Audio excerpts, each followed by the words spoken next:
Hello students, welcome to my channel.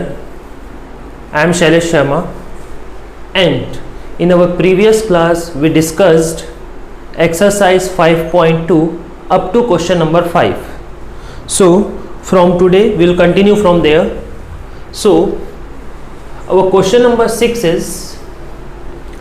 is minus 150 is a term of AP 11852.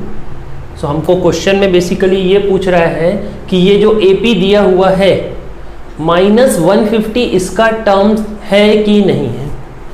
ठीक, तो इसको solve कैसे करेंगे. So this is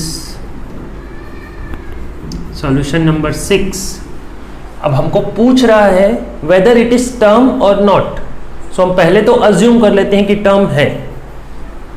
so let minus 150 is nth term of given AP.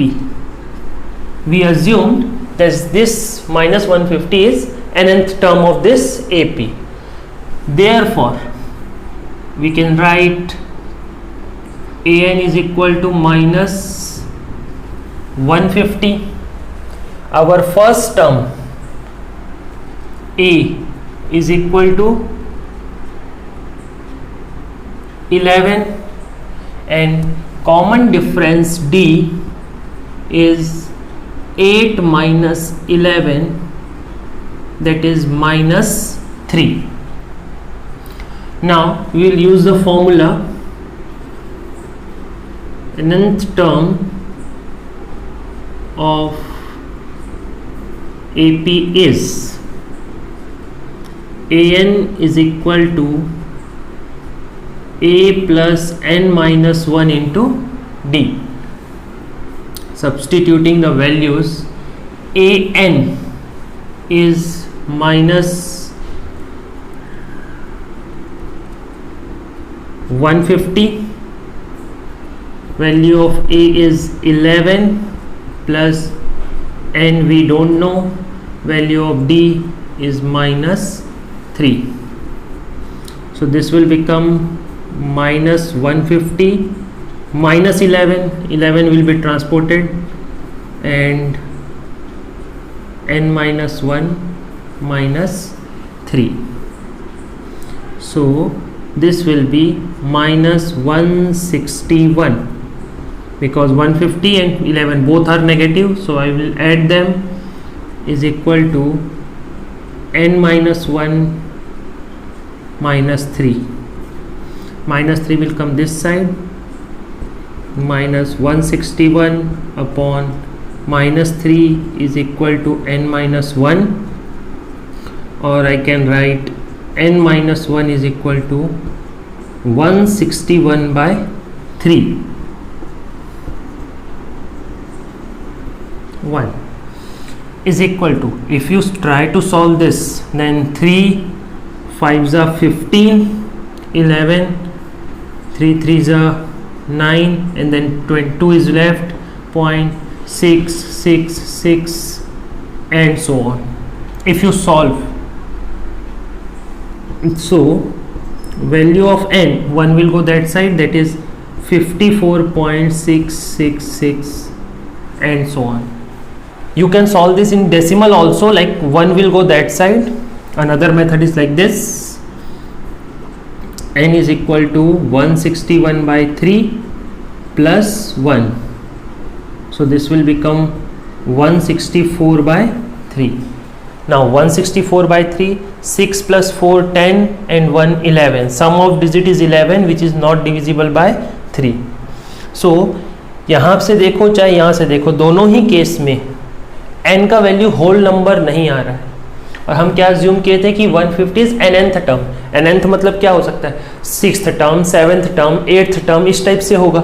164 bye 3rd term तो हो ही नहीं सकता, because the nth term में जो n है वो हमेशा बेसिकली नेचुरल नंबर होगा. नेचुरल नंबर यानी कि first term second term, third term, 10th term, 20th term, 35th term, ऐसा कुछ भी हो सकता है, बट फ्रैक्शन में नहीं आ सकता है इनका value. So because value of n can not be in fraction, therefore minus 150 is not a term of given AP. I think ये क्लियर हो गया होगा आपको.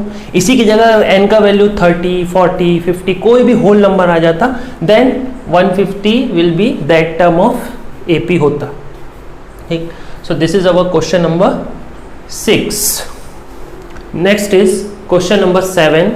The question says find 31st term of AP whose 11th term is 38 and 16th term is 73. Okay. So हमको find करना है 31st term, means A31 is what? And हमको given है 11th term which is 38 and 16th term which is 73. तो जो given है पहले हम लिखते हैं. 11th term A11 is equal to 38 and A16 means A16 is equal to 73. ये दो चीजें हमको गिवन है. Next A11, what will be A11? It will be A plus 10D is equal to 38. Suppose this is my equation number 1, and A16 that is equal to A plus 15D that is equal to 73. Equation number 2. So now we are having two equations, two unknowns A and D. By applying linear equation method, elimination method, we can find the value of A and D. So equation 2 minus equation 1, that is A plus 15D is equal to 73. A plus 10D is equal to 38. So when you will subtract, A and A will be cancelled. 15 minus 10, that is 5D. 73 minus 38. 13 minus 8, 5 and 6 minus 3 is 35. So this 5 will go this side. So D will be 7. इतना direct मैं कर सकता हूँ. आप 10th class में हो, इतना तो आपको समझ में आ गया होगा. That value of D is 7. So we get the value of D substituting value of D in suppose equation 1 या 2 किसी में भी रख सकते हो. So what you will get, A plus 10 into 7 is equal to 38. Means A is equal to 38 minus 70, that is minus 32.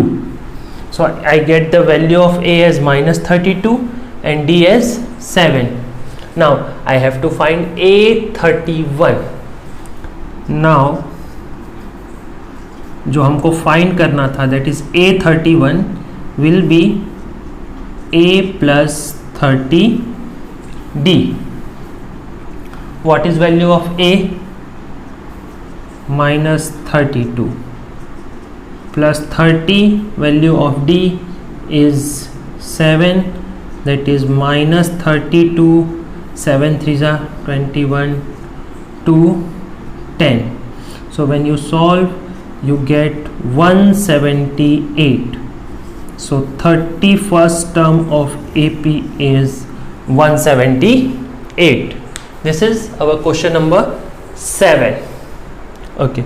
अब आपके लिए एक होमवर्क है, question number 8 and question number 9। Same question 7 के जैसा ही है, अब पढ़ोगे तो आपको वो समझ में आ जाएगा। अब ट्राई करो क्वेश्चन नंबर 8 एंड 9। अगर कोई डाउट आता है तो कमेंट सेक्शन में मुझसे पूछ सकते हो, मैं वो क्लियर कर दूंगा। Okay, so moving on to next question, that is question number 10। The 17th term of AP exceeds the 10th term by 7, find the common difference। बहुत सिंपल सा क्वेश्चन है, पूछता नहीं एग्जाम में, या हो सकता है 1 मार्क में पूछ भी ले। So the question says 17th term exceeds the 10th term by 7। So solution number 10,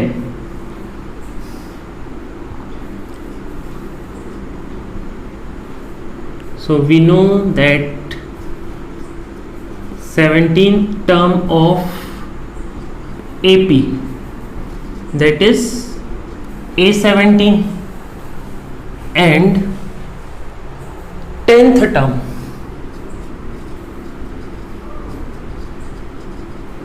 of AP is equal to A10। ये हमको पता है कि हम ऐसे लिखते हैं 17th टर्म को A17, 10th टर्म को A10। Now according to question, what A17 is equal to A10 plus 7, that is our question, that 17th term is exceeds 10th term by 7। So what is A17? A17 is A plus 16D। What is A10? A10 is A plus 9D plus 7। Transport A plus 16D minus A minus 9D is equal to 7। A minus A cancel, 16 minus 9, that is 7D is equal to 7। So value of D will be 1। बहुत easy, बहुत छोटा सा question है। सो अब यही हमको find करना था, और कुछ निकालने भी नहीं बोला है। We have to find just the common difference and our common difference is 1। I think यहाँ तक आपको समझ में आ रहा होगा, बनाने में मज़ा भी आ रहा होगा। So our next question, that is question number 11 is which term of AP, this AP will be 132 more than its 54th term। Okay, अब यहां से क्वेश्चन थोड़े से अच्छे क्वेश्चन शुरू होंगे जिसको पढ़ के हमको समझना पड़ेगा। The question says which term, ठीक, तो ये हम पहले भी हम डिस्कस किए हैं कि जब भी हमको बोल दिया विच, so we will say nth term। okay, so question number 11, so question says which term, so nth term, ठीक, of this AP will be 132 more than its 54th term। so given AP is 3, 15, 27, 39, 3, 15, 27, 39 and so on। Let nth term of AP will be 132 more than 54th term. ये हमने assume कर लिया which term की जगह पे nth term. nth term of this AP is 132 more than 54th term. Now अब AP में जो जो पहले अवेलेबल है वो तो लिख लेते हैं। So our first term A, that is equal to 3, and common difference D, that is 15 minus 3, that is equal to 12। Okay, सो जो हमने लिखा है nth term that is an will be means equal to 132 more than 54th term. आपको statement को equation में बदलना आना चाहिए. ये हम बहुत पहले से करते आ रहे हैं, क्लास 7-8 से, वर्ड प्रॉब्लम्स को सॉल्व करना.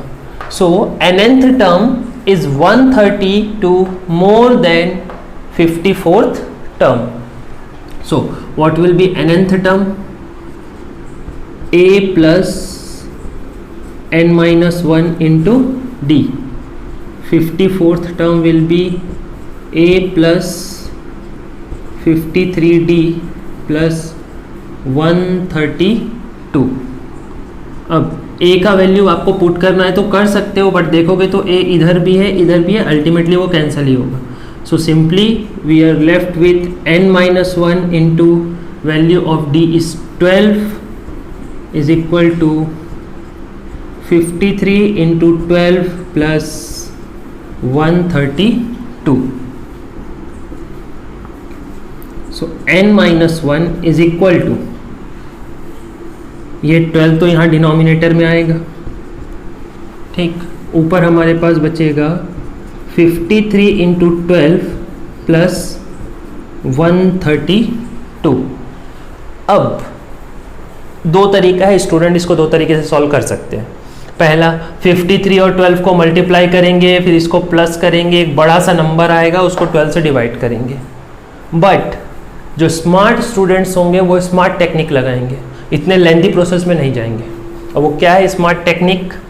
तो ध्यान देना, 12 यहाँ है एंड यहाँ पे अगर इसको मैं 12 से डिवाइड करूँ, so 12 this can be written as 53 into 12 plus 11 into 12, because 12 ones are 12, 2, then 12 ones are 12 plus carry 1 जो है 30, so that is 132. So this can be written as like this, value of n minus 1. देखो हमारा multiplication का task कितना बचेगा. अब 12 यहाँ भी है यहाँ भी है, 12 कॉमन, 53 प्लस 11 बाय 12, ये 12 तो सीधा कैंसिल हो गया. 53 प्लस 11 इज 64 एंड ये 1 उधर जाएगा, प्लस 1 हो जाएगा, मैं डायरेक्ट लिख रहा हूँ, दैट इज 65. सो व्हाट आपको आंसर लिखना पड़ेगा, that 65th term of this AP is 132 more than 54th term. Okay, so this is how. ये वाला ट्रिक थोड़ा याद रखेंगे कि अगर हमको क्वेश्चन को इजी बना सकते हैं तो इजी बनाना है, अननेसेसरी क्वेश्चन को हमको खींचना नहीं है.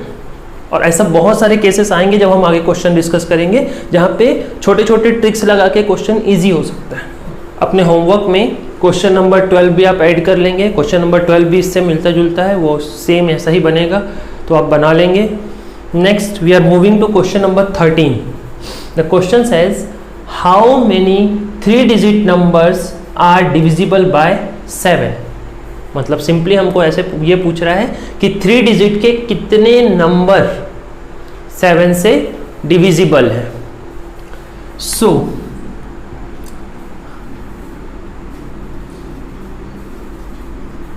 Smallest 3-digit number and greatest 3-digit number. Okay, अब अगर मैं इतना लिखता हूं तो आपको ये तो पता होगा कि स्मॉलेस्ट 3-digit नंबर होता है 100 एंड ग्रेटेस्ट 3-digit नंबर होता है 999. ठीक, बट हमको 100 और 999 से मतलब नहीं है, हमको मतलब है डिविजिबल बाय 7 से. सो smallest 3-digit number divisible by 7 and greatest 3-digit number divisible by 7. अब so smallest 3-digit number divisible by 7 हमको पता करना है. so smallest 3-digit number is 100, इसको 7 से डिवाइड करते हैं, 7 1 जा 7, 30, 7 4 जा 28, दैट इज 2, मीन्स 2 एक्स्ट्रा है हमारे पास, दैट इज 98. हमको पता होगा 14 7 जा 98 होता है. सो 98 is divisible by 7. 100 is not, हमारे पास 2 एक्स्ट्रा बच रहा है, लेकिन हमको डिवाइड करना है 7 से. सो 7 माइनस 2 दैट इज 5. हमको 5 और इसमें ऐड करना पड़ेगा, दैट इज 105. 14 7 जा 10, 14 7 जा 98 है, प्लस 7. अगर आपको इस तरीके से समझ नहीं आया तो 98 डिविजिबल है तो अगला नंबर प्लस 7 करके मिलेगा, that is 105. So smallest 3 digit number divisible by 7 is 105. Similarly greatest, that is 999, divide this by 7. 7 1 जा 7, 29, 7 4 जा 28, 19, 7 2 जा 14, that is 5 हमारे पास एक्स्ट्रा हो रहा है. that 5 will be subtracted from here, so that will be 994. 994. So smallest 3 digit number जो 7 से divisible है वो है 105. ग्रेटेस्ट 3 डिजिट नंबर जो 7 से डिविजिबल है वो है 994.